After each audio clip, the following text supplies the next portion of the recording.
бас өөрөө Тунгалаг тамир киноны нэг хонгорын дүр тоглосон шүү дээ. Жижиг хонгорын дүр. Нөгөө цахиур төмрийг ширнээс нь гаргадаг. Хөш. Тамны юу вэ? Аханы хүн. Ахтаагт дүүмэн наашир. Битгээ. Яагаагүй. Та босооч. Дүүгээ алдар юм блэ. Луугны баян итгэлтийн хүү хонгор гэдэг. Таныг чинь бадарч тахар барьж аваад ширлсэн гэдэг. Ахан ширтэйг оргоод л энэ. Харин ахыгын дугаа гэж хэнд хэлж болохгүй шүү. Хаанаас? Эргэнтэй хайртай би бүгдийг авчирна. Аавхан бүтээлд тэгээд аавхан хайртай дүрд багнасаа мөнхлөөд тэр кинонд нь тоглосон дах баяртай байд юм аа. Манай төдөөг агуу төдөөг хэлсүүг гэдэг манай аав нас орсны дараа зодоо дам бол уултаа зөвлөл алтаа нуруу устай зөвлөл Тунгалаг тамир юм аа. Түүний эзгүүд түүний бүтээсэн дөрүүд нь Монголын ард түмний дотор амьдраад явах юм аа гэж уран бүтээлээр нь ингэж сайхан мюзикл болгож тавьж байгаа болох юм гэхээр баяртай байна.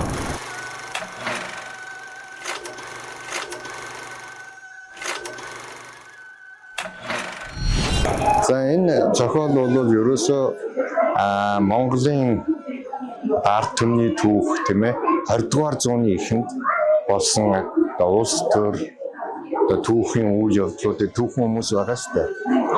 Энэний хүмүүний жаргал зовлон, хайр дурлал энэ бүгдтэй энэ түүхийг сүлэгж гаргасан энэ зохиол баггүй юу бол тийм.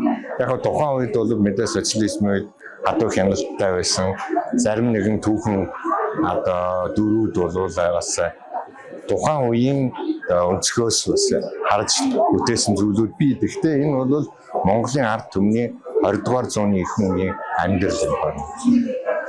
Заргал зовлон бүхэл зүйл байгаа шүү дээ энэ чинь тийм ээ.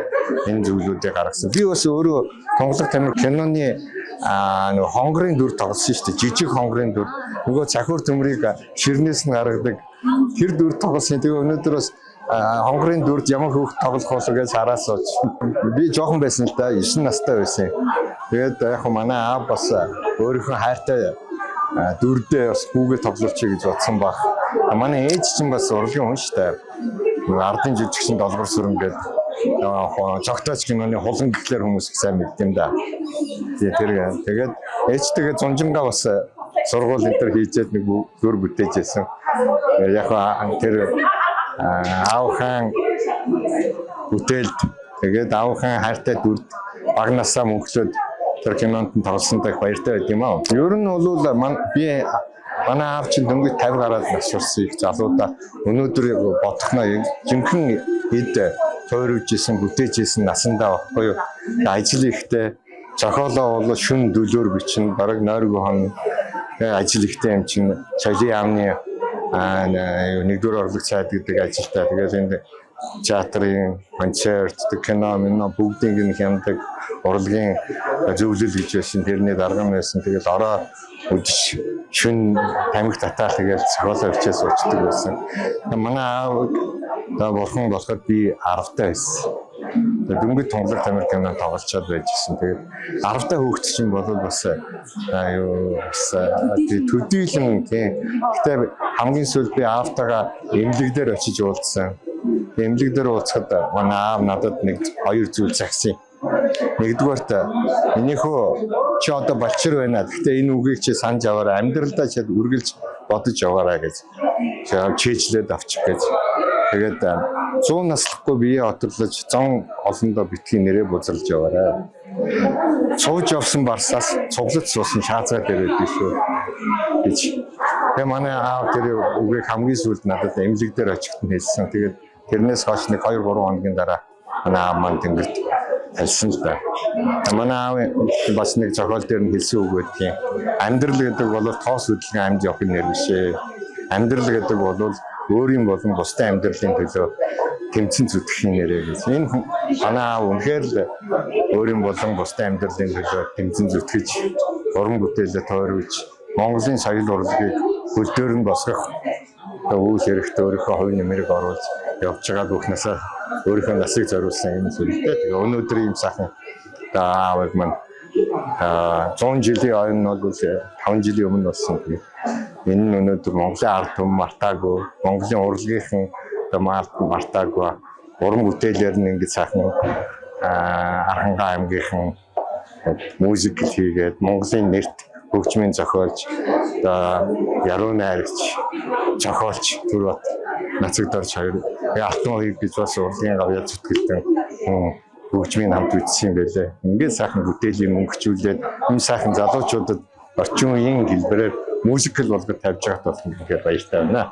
Манай агуу төдөөг хэлсүү гэдэг манай аав нас орсны дараа зодод ам бол уултаа зөвлөл алтаа нуруу устаа зөвлөл тунгалаг тамир юм аа. Түүний эзгүүд түүний бүтээсэн дөрүүд нь Монголын ард түмний дотор амьдраад явах юм аа гэж. Тэгээд энэ амьдраад явж байгааг хэлбэрл гэж бодож байна л та тийм. Би бол их сайхан болсон бахаа гэж бодож байна. Тэгээд өнөөдөр орчин үеижсэн өнөөдөр тэр дөрүүдийг нь Монголын шинэ үеийн залуучуудад хүргэх тийм ээ. Тэгээд тэдний зан үйлийг нь бас хөгжим хүчгээр илэрхийлж ингэж гаргаж байгаа нь үнэхээр сайхан бүтээл болох байх гэж би бодож байна. Монголын ард түмний амьдрал тэмцэл тийм ээ. Тэгээд ер нь 20-р зууны ихэнх үе гэдэг чинь Монголын түүх, амьдрал, улс төрийн амьдрал огцом эргэлт гарсан юм уу шүү дээ. Тэгээ энэ үед монголчуудын маань хүмүүний амьдрал ямар байсан бэ? Тэмцэл нь ямар байсан бэ? Эрх чөлөө тусгаар тогтнолоо ямар үн цэнээр болж авсан юм бэ? Монголчуудын тэр шудраг зан тийм ээ. Монголчуудын ямар үн цэнтэй юм бэ энэ тусгаар тогтнол. Ингээд хүний амьдрал хайр дурлалтай холбоод энэ тусгаар тогтнол энэ монголчуудын амьдралыг үзүүлсээр маа баггүй юу. Тэгээ энэнийг унших одоо энэ музиклийг үзээд энэ цохол нэнд байж наваад уншихад бас зарчим хүнд тухайн үед бол бас нэг мэдлэг оюун нэмэх хаа гэж бодож байна.